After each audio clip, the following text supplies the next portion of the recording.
Welcome aboard. I am Lynn Bacani. This is Maritime Viewpoints on Marino World Online. Mr. AISHWARYE Dubey, a maritime lawyer, joins us from India. Welcome aboard, Mr. Dubey. Thank you so much, Lynn. It's a pleasure to be on this show. Thank you so much for welcoming me and having me on board. Thank you. Of course. And how is it now in India? India is pretty hot and humid currently because we are experiencing monsoons and we are experiencing a lot of rains, a lot of floods. But yes, the weather is pleasant and the corona infection, the pandemic is subsiding to an extent. And let's hope for the best that we are not struck by another wave of infections. Let's pray to God for that. We are one with you in prayers so that we can overcome this pandemic. All right. So, Dubey, you're a young maritime lawyer. So, what does a maritime lawyer do? My journey as a maritime lawyer has been full of ups and downs. I have been a trained commercial maritime lawyer, but I also take up matters of strategic importance. That is the public international maritime law. As a maritime lawyer who's practicing in courts, you frequently come across cases of maritime claims, such as damage to cargo, damage to the ship when ship collisions take place. You also come across cases of ship arrest. Now, ship arrest is a peculiar situation wherein a ship is withheld within the port limits because of the fact that they have outstanding dues or they have outstanding liabilities towards one party or another party, a group of parties, as we saw in the case of the very recent case of MV Ever Given. So all these claims are some of the wide variety of claims which come up. Another type of claim which you might come across are salvage claims, wherein a ship is in distress and another party, a maritime player, will come to rescue the people on board, to rescue the ship, and that's how you make money out of it. So these are some of the claims and liabilities that you come across in this arena. In the strategic arena, we are into policy making. I'm an associate fellow of the National Maritime Foundation, which is the sole maritime think tank in India. So we engage in track 1.5 diplomacy. We are there to share our vision, the country's vision, as well as the regional vision for growth, prosperity for everyone in the maritime domain.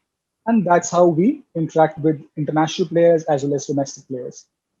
So my domain is quite broad because I take up commercial cases as well as I'm into policy making. So yes, Give us a that's how it quick is. background of yourself. Your education. How did you become a maritime lawyer by profession? So the thing is, I come from a family of seafarers. My Mm-hmm. father is a marine engineer. So I've seen this industry from right from my childhood days. I used to live in the Andaman and Nicobar Islands as a child. It's an island archipelago which is owned by the government of India, that is the Republic of India. So we used to stay there. Thereafter, I saw this industry as a child, and while I completed my law graduation in the year 2016, then I appeared for certain government examinations. Somehow I couldn't clear. Then this degree of LLM, that is Master of Laws in Maritime Laws, came up. I thought this is a good opportunity for me because I'm well versed with this maritime industry. So let me take up this as a career profession, career choice, and I gradually made myself and turned myself into a maritime lawyer. So my journey has been that way. So in India, maritime law is a complete course, not just a part of, a part of a course in maritime. It's a complete course, separate course in India. And how many years? So the thing is, there are different universities in India which offer maritime law as full-time course, and there are also postgraduate diploma courses. So in India, it's the LLM currently, that is Master of Laws program in the Maritime Laws, is a 1-year program Oh, my. wherein you stay in the university and you study throughout your course. You also go through internships in shipping companies or maritime law firms, and that's how you get trained in this arena. So yes, that's how it is. And the specialization, I understand you also studied at the World Maritime University. Yeah. Uh-huh. So the thing is, it's called the Cyber Mar Training Program. It's a training program for maritime cybersecurity because, as we all know, that last year the IMO website was hacked. I believe you must have come across this piece of information. So need was felt, and the need has been felt for many years now, that because of the fact that automation and technology is catching up very fast with the maritime industry. So we need to have people who are specialized in this arena of maritime cybersecurity. So I took up this course and I'm still pursuing that course. I have gone through the initial first phase of training, and the next 2 phases of training will be held subsequently. And I've also completed my course, that is Master of Laws in Maritime Laws, wherein we were exposed to this arena of maritime cybersecurity. As you mentioned, you're a family of seafarers. So why not a seafaring career, like being a seafarer yourself? Why into maritime law? The thing is, while my father wanted me to become a marine engineer or a seafarer, I had different plans. And he was quite supportive of it. And he said, fine, you do what you want to do. And I took up law. I pursued a BLLB honors program from National Law University, Orissa, which is one of the prestigious universities in India. And that's how, when I've completed my basic law course, which is the law graduation, then I opted for specialization. That is a master's law course because I was quite familiar with this industry. I've seen it from my childhood and so on and so forth. So I thought this is one good profession which will give a name for me. And that's how I took it up. All right. So how do you see a maritime law for our seafarers? Is it also a good opportunity for them? Indeed, because as we are currently seeing that the seafaring industry globally is seeing a downturn, and the seafarers are not being employed in larger numbers as we saw in the pre-COVID phase. So now many of the seafarers are stranded. I mean, they are in their homes and they are not getting jobs. So they must pursue some other different course or specialization, which helps them build a career for themselves onshore. Because at one time of the day, you must come onshore and then start your own venture. So you can get into chartering business, you can get into maritime, become a maritime lawyer because you've seen the sea, you know the real experience, the practical side of it, and it will help you a lot because you've seen a set uh, industry. Then you make the transition, and it will be easy for you to do that. You can work as a maritime legal executive, you can work as a claims executive, you can work as a ship charterer, ship broker. All these facets are there. And it will be very good for the young seafarers as well as those who have given at least, let's say, 5 to 10 years of their career in the seafaring business. So yes, it's a very lucrative profession, let me tell you. Please do not be bogged down by the fact that the seafaring industry for the seafarers is a high money making industry. So when they transition into the onshore business, they are always apprehensive whether or not they'll make the same amount of money. Let me tell you, they'll make even higher amounts of money because the claims that are there in this industry are fairly high in terms of the monetary value. So yes, the amount of money that is to be made is substantial. It's just upon the seafarers to take the plunge and be ready to learn something new. And when you say maritime law, what covers it? And what's the difference between admiralty and maritime law? Admiralty law and maritime law. The issue is this: maritime laws, when we talk about, it's a universal set, all right? It comprises of admiralty, that is private international maritime law, as well as public international maritime law. When we talk about admiralty, we usually refer to the municipal legal system, okay, which concerns the states, the municipal legal system of a state, vis-a-vis the maritime affairs. When we talk about maritime law, it also encompasses other aspects such as public international maritime law, the IMO conventions, the other facets of blue economy, climate change, and so on and so forth. So admiralty is very specific. While we talk about private international maritime law, it concerns the admiralty matters which are there in the states, the coastal states for that matter. Maritime laws is a bigger domain which encompasses admiralty law. So admiralty is just one part of it. How long have you been practicing maritime law, and what cases have you handled so far? The law practice for me has been 5 years, maritime law specifically for 2 years. So because of the fact that I completed my post-graduation and then I entered into this arena.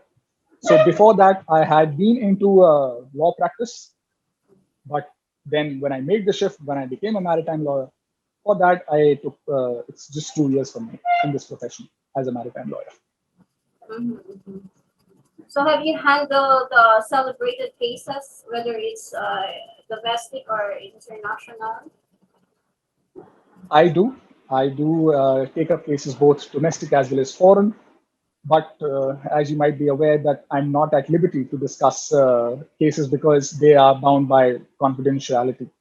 So yes, I cannot name them, but certainly I've dealt with cases because I was working in a shipping company in my post-graduation time. So I've dealt with cases of theirs as well as now when I'm into practice, I do cases of my own. Yes. We'll just take a break. After that, we will talk about the Ever Given case, the updates and fresh perspectives from a young maritime lawyer, Mr. AISHWARYE DUBEY. When we come back. Prolonged quarantine and isolation, repeated COVID testing, impossible travel restrictions, delayed crew changes. It has been a tough time for our seafarers. And it's not just a physical pandemic anymore. It has become a psychological, emotional one, leaving our seafarers with mental distress, worried, anxious, depressed, and in a prolonged emotional and mental health crisis. When the seafarers are in distress, the whole industry will be. What we see in the future are vaccinated crew with ease of travel along the ports and countries where there is timely crew relief and they are not afraid of losing their job. We are in full support for the fair future of our seafarers. Hi, everyone. What a special day this is. The day of the seafarer, or shall I say the day of the hero? Yes, you are all our heroes. We commend your resilience, your hard work, your determination, and your leadership. We can't thank you enough for everything you do on a daily basis. We want you to know that we are always by your side no matter what. We're here to support you, we respect you, and we can't thank you enough. Be well, be strong, be healthy. We are one fantastic team. We are the OSM family, and it is all about people. It always has been, it always will be. It's in our DNA, it is our culture. Thank you.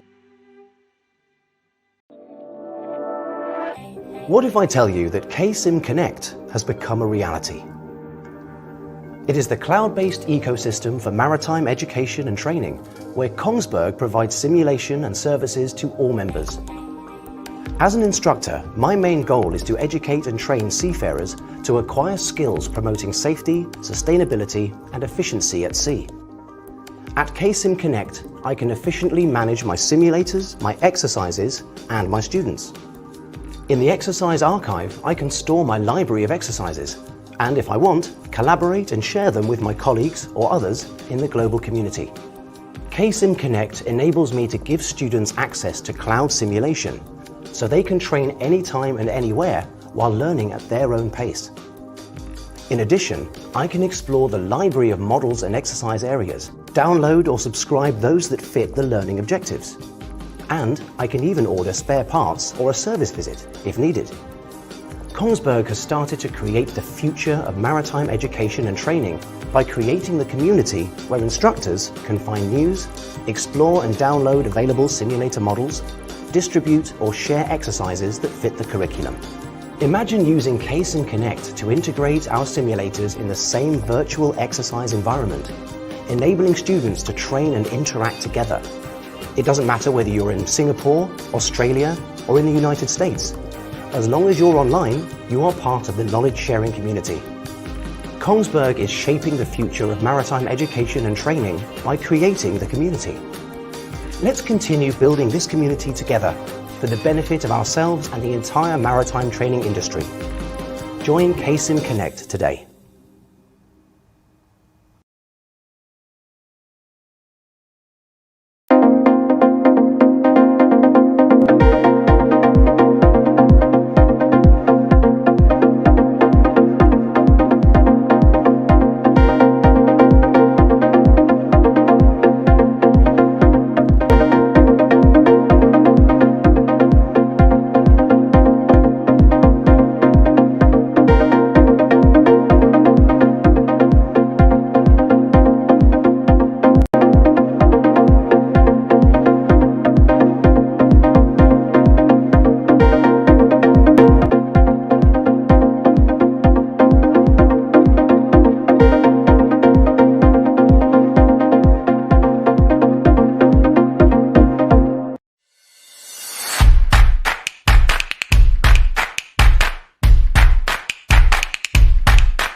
It all started from building homes in the South and transformed into providing roof for every Filipino family.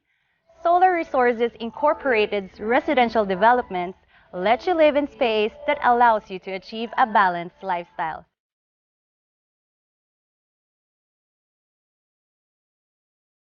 Las Brisas is the newest 9-hectare residential community nestled inside an expansive master plan development of Tierra del Sol in Panza, Cavite. Offering around-the-clock security, a playground for the kids, and leisure hubs for your relaxation and entertainment.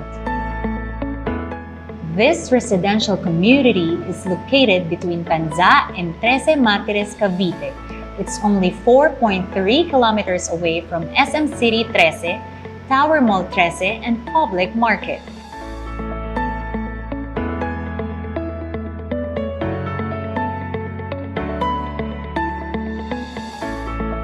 It is accessible via Manila, via Cavitex, and upcoming developments such as Cavite-Laguna Expressway and construction of the LRT-1 extension.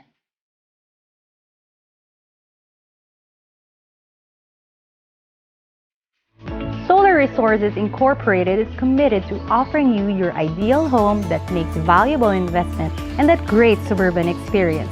Retreat to this southern residence and make your move into something new. Start new living with Solar Resources.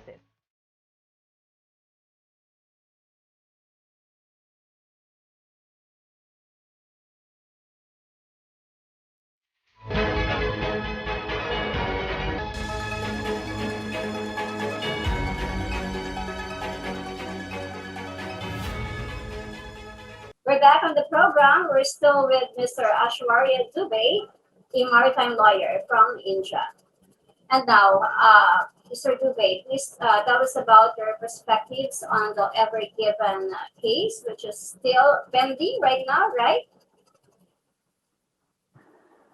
To an extent, I believe Ever Given, the ship owners were on the losing side because of the fact that they were being exploited to an extent. They were being, their hand was being twisted and turned because Ever Given was there out in the media for the global wide media to see. For a maritime lawyer, certainly it was a gold mine, and it's still a gold mine because currently the process is ongoing. But I personally believe that the world should have been much more lenient on the ship owners. And there were also Indian seafarers on board the ship.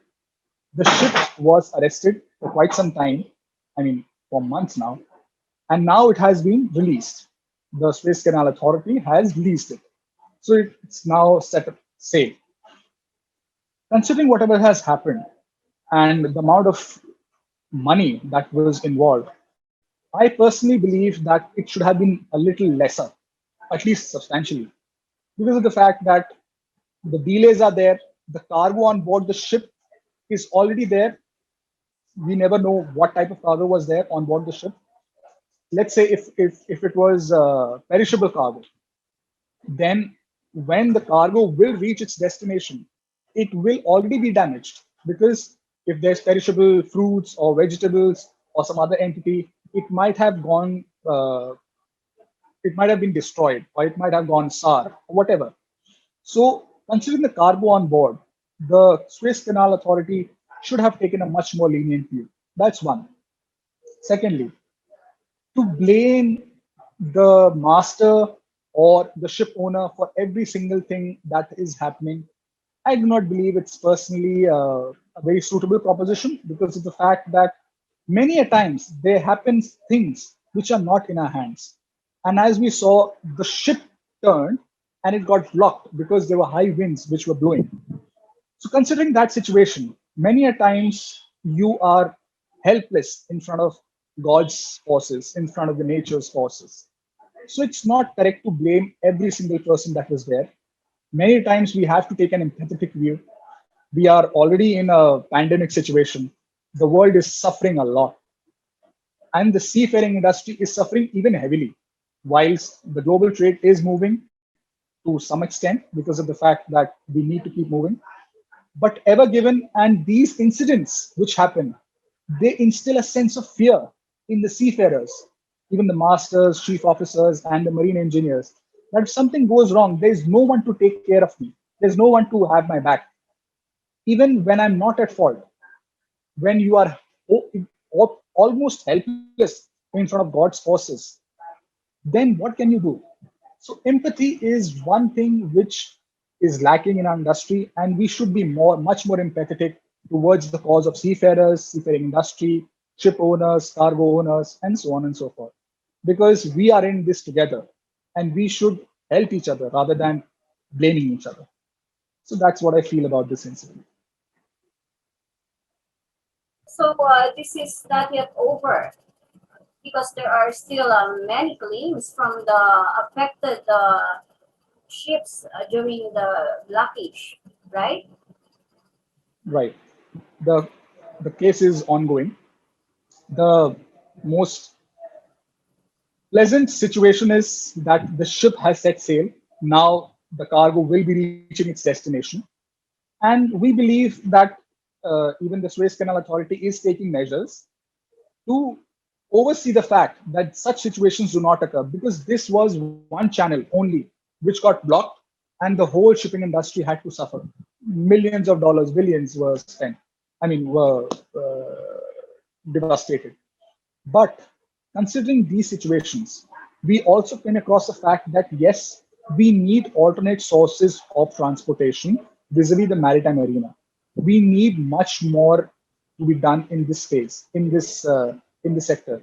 We have the Panama Canal, we have the Suez Canal, but we also need to see that it gets widened. We have other channels to transport the cargo. Not just one, but many other lanes would be certainly helpful, so that they are operational all around the year. Even if one gets blocked, the other are there to take care of the transportation, maritime transportation.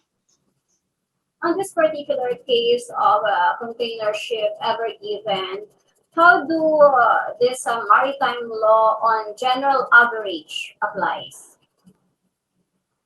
So the situation of general average is this. Maritime adventure is wherein everybody participates, ship owner, cargo owners, the cargo interests, all of them.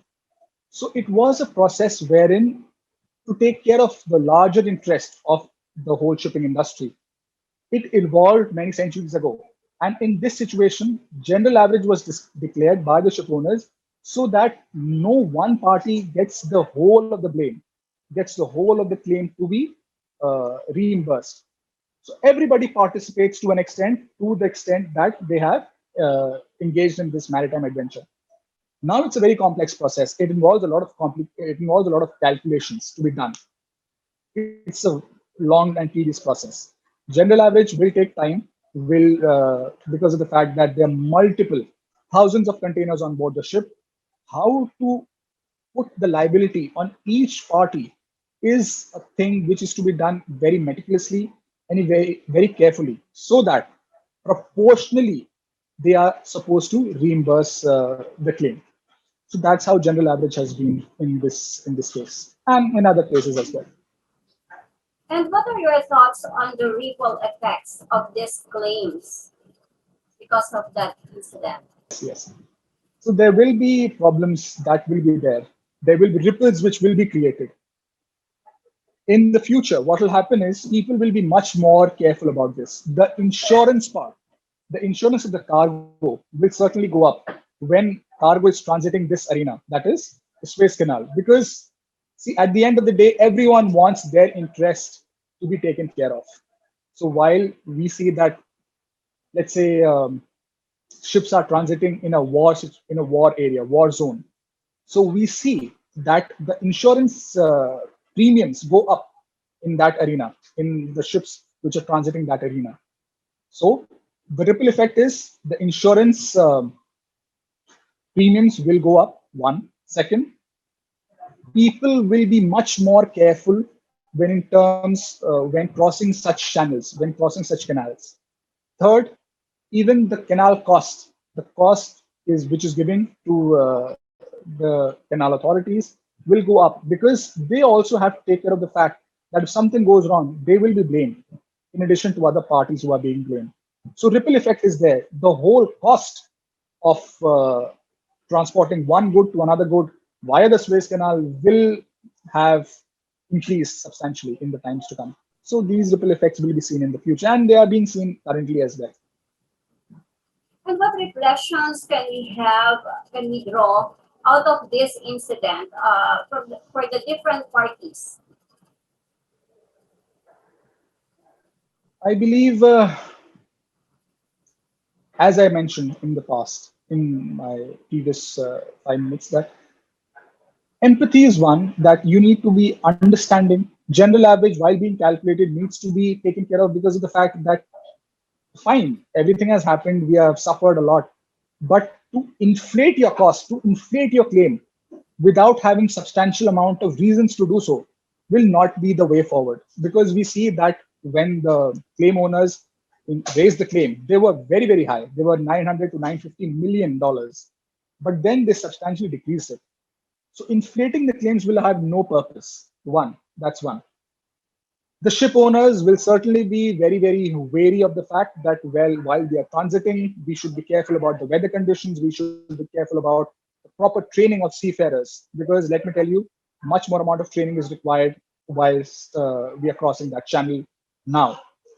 Third, marine insurance claims, as we talked about, that will be looked into. I believe they will be increased. Freight rates, that is, which is the amount of money that people make while transporting goods from one place to another through the ships. Then, in addition to all of that, people or the parties involved in marine adventure will be apprehensive of taking that route, because they have suffered once And to build trust again in that same route by the Suez Canal Authority or the ship owners will take time. So these are the conclusions, these are some of the learnings that we can take from this incident.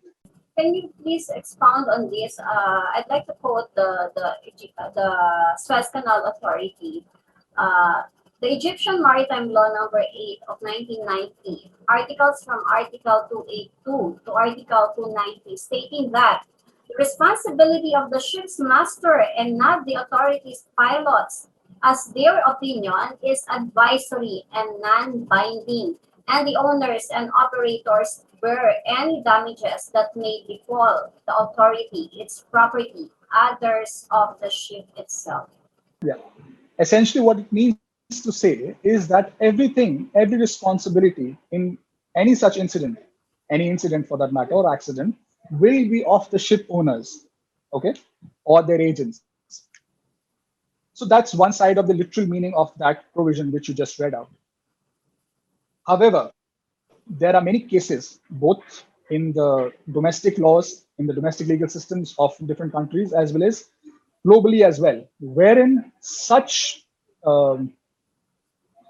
repressive provisions are not upheld. Okay, because the facts and circumstances of the case will also be borne in mind while we are adjudicating upon these provisions and upon the case itself. So what this provision went was every single thing what happens is will be borne by the ship owners. But if there is an act of God, if the weather is such wherein the ship is going haywire, then at that point of time, the ship owners can also take recourse of the fact that it's an act of God. It's something which was beyond our control. We had no control over it because the force of nature is many, many times higher than what our human efforts are.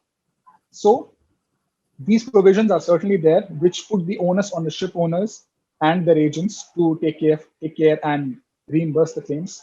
But yes, there are multiple cases wherein such provisions have not been honored and have not been upheld.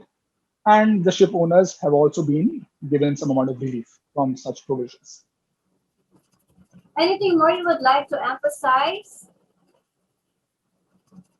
I believe for the seafaring industry and my brothers and sisters in the seafaring industry, I would say that if at all you want to make a shift, if you want to take a transition from your onboard career to the onshore career, I believe that this is the time for you to make the shift because the pandemic has changed the global order in a substantial way, even the global trade industry.